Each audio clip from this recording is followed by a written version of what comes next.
What's up, guys? It's your boy Darskin, and today we're going to be going over should you be investing / duping Blue Arthur. So if you guys don't know, well, there's no way you don't know, but Blue Arthur just came to the game this week, and he is actually pretty good. A lot of people are liking him, and for good reason.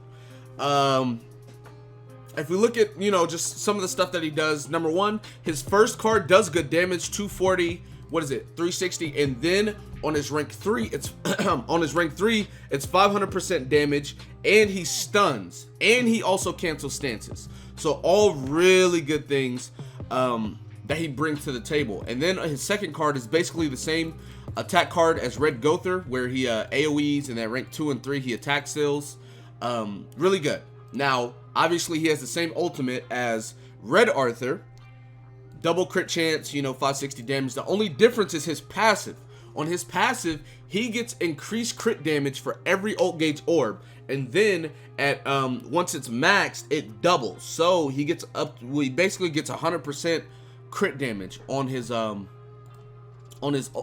passive. Add that on top of already having 182% crit damage and 57% crit chance. On his ultimate, he's guaranteed to crit, and he's going to be having ridiculous crit damage stat. So he's going to be doing a lot of damage. He's not used for anything really outside of Red Demon. So if you already have a Red Demon, and I'm talking about Red Demon Hell, because if you guys don't know, for Red Demon Hell, you can only use blue units. So if you're not really using him outside of that, he's not really worth investing in. I know it's been a couple days. Some of you guys probably have already maybe fed dupes. Some of you probably already started investing in him, which are not bad things. But the thing about this is, right, and why I'm not investing in him, I have him 80 because I did a showcase and stuff like that, but I'm not going to be duping him or anything like that, is because, number one, he's going to be on other banners, so it's not like I can never pull him again or something. Number two, even if, I'm still not going to, because if we're looking at Red Demon units, number one, Blue Slater, which mine is completely maxed out. On his rank 2, he removes stances and disables stance skills. So instead of it being on his rank 3, it's on his rank 2. It's a lot easier to get a rank 2 than a rank 3. A lot of people always talk about his passive. Oh, well, he's not going to have the 300% crit chance because the ult gauge is not going to be gone. On the first health bar of Red Demon Hell, there's no ult gauge orb, so he will crit on that one always. The second health bar and the third health bar, or the other two health bars, he does have ult gauge. But if you one shot, which you should be prepping to do so, which I'll make videos over all of this, but it's like you should get your cards ready anyways to basically one shot stage 2, and then going into stage 3 he won't have ult gauge either, and even if he does, it doesn't matter. Slater already has 42% crit chance with his first card giving double crit chance, so he's going to be having 84%. I have his ultimate maxed. So he's just really, really good. And then this is one thing that JP did not have. JP did not have SR Aaron. SR Aaron, his rank 2 cancel stances, and his rank 3 cancel stances as well. So he's already going to be canceling stances. On top of Slater, he can boost himself, and he can give himself evasion, which is really good. And then he's a free 6/6, 940% damage, ignores resistance. So he's going to be an amazing unit when it comes to Red Demon Hell. His passive doesn't matter because it's a demon, so this doesn't count. But I'm telling you guys, Red Aaron is probably going to be the best unit for Red Demon whenever it comes to how good a unit is, so to speak.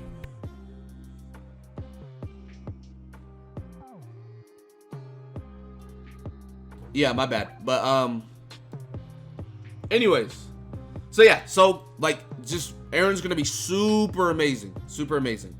Not to mention, we should be getting Easton and Mono very, very soon. With Easton and Mono coming to the game, Mono's not that good, at all, but Easton is, top tier. And what I mean is 150% AoE, which is super good, 180% AoE fills ultimate gauge by 1, 300% AoE fills ultimate gauge by 2. Now, this is cool and all, but we'll come back to this.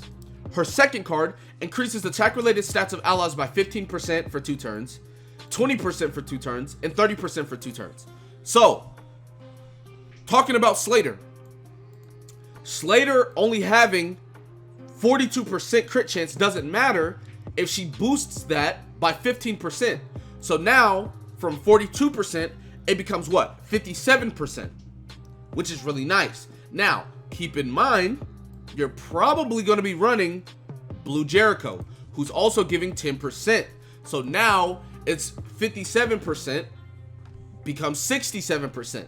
Now we get into that range where he's basically going to crit. Keep in mind, this is a multi-hit move. So each hit has a 67% chance to crit. He's going to crit on a couple of these. Not to mention, this is double crit chance, making his crit chance what? 134?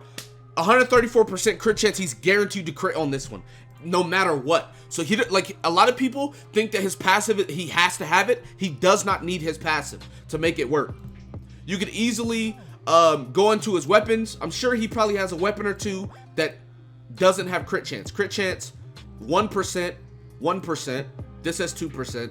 This one, these are two UR ones though. But like, look, 2% right here. Boom, 2%, 1%. This one has 2%. This one has 2%. So I could easily switch these two out and get that up to what, like 45% or something like that. You could easily do stuff like this to make it a lot better. But even with Blue Bond, right? If we go look at the bonds, right? I call them the bonds. Blue Bond, he has charge, which ignores defense, which is really good because whenever Red Demon puts the stance up, they get a defense buff. He ignores defense. He can reduce attack-related stats. His ultimate can take away some ult gauge, which is nice. His passive is not going to be really used because he's going to be taking damage. Then even if you look at the other bond, Nunchuck Bond, he cancels stances on his rank 2 and rank 3.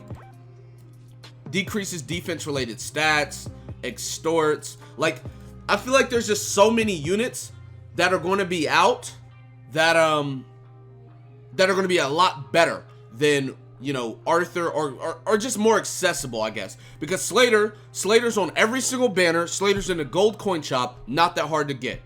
SR Aaron, literally free 6/6. I mean, the two bonds aren't really as easily accessible, but it's like between Slater, SR Aaron, and then Easton is going to be on a guaranteed banner. I'm going to be probably using that team. Slater, SR Aaron, and Easton seems pretty good to me. I mean, I might put in, you know, Marmus or Jericho in the 4th slot depending on who I need. But as far as investing in him, he is very good if you don't have other options. Like, if you don't have Slater built, fine, you know, you can use him. If you don't have Blue Bond built or whoever built, he is always an amazing option to use, you know, especially if you get a couple dupes. I have one dupe, right? Mine would be, you know, level 2 out of 6. But like I said, I mean, there's no guarantee on how many dupes I'll get or how many dupes you'll get.